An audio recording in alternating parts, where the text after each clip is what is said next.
This is a place I know very well in Topolca, near Lake Balaton in Hungary. I come here at least once a year and I'm comfortable painting it. I know which are the places to perch, and that's a bit of a lesson before you start painting anything, is that you want to do a bit of, you want to visit the place and you want to figure out what you want to paint. Now, today the biggest challenge was the weather. Even in the shade of this lovely little tree, it is 33 degrees. And that's just one thing. Temperature is okay, it's comfortable, I love it. It's summertime, what do you expect? But the issue was that the air is so dry that watercolor and anything that's watery, so even if I painted with acrylics, it dries super fast. So using my water brush was not the most comfortable. You will see that I have used it for a while for some details and then I painted over it.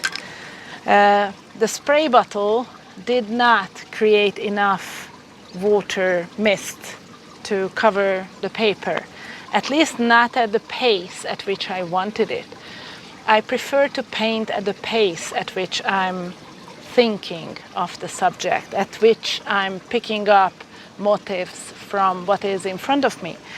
And I could not, I kept going, just, trying to add more water to the paper, and it wasn't happening.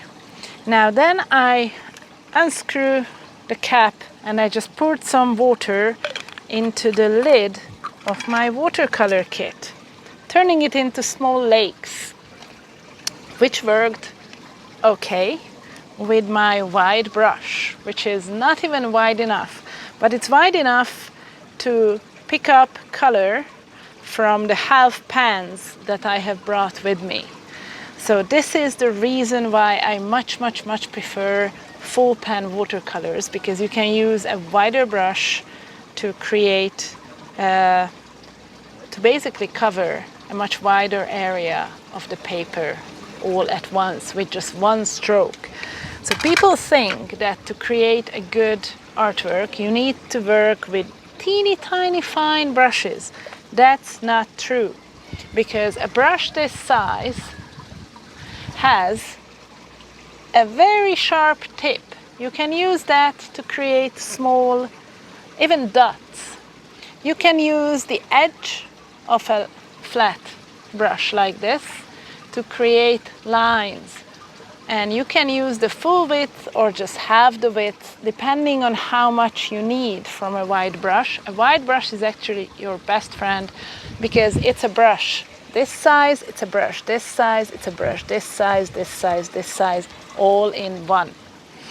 Now, the challenge is overcome. I think I have created a good enough study to work from when I start painting water lilies in earnest.